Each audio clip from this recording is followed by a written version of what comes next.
আজকে আমাদের বাড়িতে বানানো হবে রাইস কুকারের কেক। হ্যাঁ, আপনারা ঠিকই শুনেছেন। আজকে আমাদের বাসায় কোনো রকম ইলেকট্রিক বিটার ছাড়া কোনো কিছু ছাড়া একদম সহজ পদ্ধতিতে আমার বোন রাইস কুকারের কেকটি বানিয়েছে। তো এর সাথে থাকছে আমার মায়ের মজার মজার রান্না। তো আসসালামু আলাইকুম সবাইকে, আপনার সবাই কেমন আছেন? প্রথমেই তো এখানে আমার বোন কেক বানানোর জন্য ডিম থেকে কুসুমটা আলাদা করে নিয়েছে। এরপর তো এখানে একটা হ্যান্ড বিটার দিয়ে হাত দিয়ে এরকম ডিমগুলো কিন্তু ফেটিয়ে নিচ্ছিল। এভাবে কিন্তু একদিকে কিন্তু ডিমগুলো ফেটিয়ে নিতে হবে। আমার বোন বলছিল চারপাশে ঘুরিয়ে ফেটিয়ে নিলে নাকি ডিমের কুসুমটার সাথে সাথে নাকি ডিমগুলো নষ্ট হয়ে যায়। এর জন্য কিন্তু একদিকেই কিন্তু এই হ্যান্ড বিটারটা দিয়ে ফেটে নিতে হবে। এরপর নাকি যখন একটু ফোম হয়ে আসবে ওই পর্যায়ে কিন্তু চিনিগুলো দিয়ে দিল। এখানে কিন্তু অল্প অল্প করে 1 কাপ পরিমাণ চিনি দিয়ে দিচ্ছে, মানে 250 গ্রামের অর্ধেক চিনি দিয়ে দিচ্ছিল। এখানে তো চা কাপ দিয়ে আমরা মেপে বানাচ্ছি, তো সেই অনুযায়ী কিন্তু দিয়ে দিচ্ছিল। আপনারা কিন্তু চা কাপ দিয়ে মেপে বানিয়ে দিতে পারেন। যখন একদম চিনিগুলো ভালোভাবে গলে যাবে এবং ডিমের ফোমটা কিন্তু একদম ভালোভাবে হয়ে যাবে, এই পর্যায়ে কিন্তু ডিমটা কিন্তু দিয়ে দিল। আর এখানে কিন্তু আমরা কিন্তু 2টা ডিম দিয়ে কিন্তু আজকে কেকটা বানাবো। ডিমের কুসুমগুলো দিয়ে কিন্তু ভালোভাবে মিশিয়ে নিতে হবে। আর ডিমের কুসুমগুলো দিয়ে কিন্তু জোর দিয়ে নাড়ানো যাবে না, তাহলে কিন্তু ফোমটা নষ্ট হয়ে যাওয়ার চান্স থাকে। এর জন্য কিন্তু ডিমের কুসুমটা দিয়ে ঘুরিয়ে পেঁচিয়ে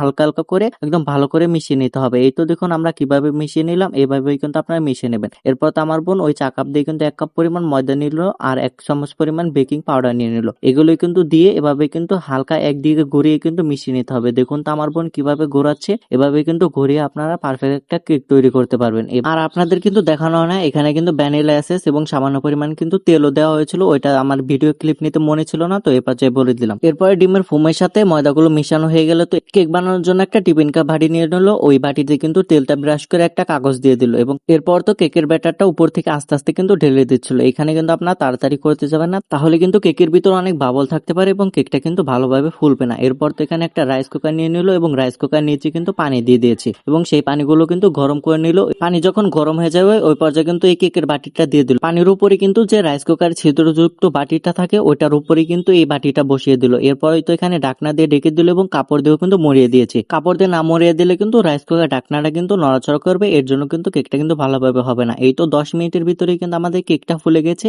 আর আমাদের কেকটা হতে লেগেছিল 35 মিনিটের মতো। এই তো এখানে কিন্তু আমরা কিন্তু 35 মানে কাঠি দিয়ে কিন্তু কেকটা চেক করে নিয়েছিলাম যে হয়েছে নাকি। আর এখানে কিন্তু আমাদের বাসায় কারেন্ট চলে গেছে, এর জন্য কিন্তু দেখতে এরকম লাগছিল। আর এখানে কিন্তু আমরা একটা এলাচও দিয়ে দিয়েছিলাম, কারণ আমাদের ভ্যানিলা পাউডারটা কম ছিল, এর জন্য মনে হচ্ছিল যে কেক থেকে ডিমের গন্ধ আসবে, এর জন্য কিন্তু উপরে একটা এলাচ দিয়ে দিয়েছিলাম। এর তো কিন্তু আর ডিমের গন্ধটা আসবে না, আসলেও কিন্তু কম আসবে, এর জন্য কিন্তু আমরা এলাচটা দেওয়া। আর এই তো দেখুন কেকটা কিন্তু কতটা স্পঞ্জি হয়েছে এবং রাইস কুকারে বানালে কিন্তু কেকটা কিন্তু তেমনটা কালার আসবে না, কিন্তু খেতে কিন্তু অনেক মজাদার হবে। আপনাদের তো কেটে মেটে সবকিছু করেই দেখিয়ে দিলাম। এরপর তো এখানে আমার মা গরু মাংস দিয়ে খিচুড়ি রান্না করবে, গরু মাংস মিশিয়ে খিচুড়ি রান্না করবে। এই খিচুড়িটা খেতে কিন্তু অনেক মজাদার, এর জন্য তো এখানে গরু মাংসগুলো রান্না করে নিচ্ছিল। এখানে হলুদের গুঁড়ো, মরিচের গুঁড়ো, ধনিয়ার গুঁড়ো, আদা বাটা, রসুন বাটা সবকিছু দিয়ে কিন্তু মাংসগুলো আগে কষিয়ে একদম ভালোভাবে সেদ্ধ করে নিল।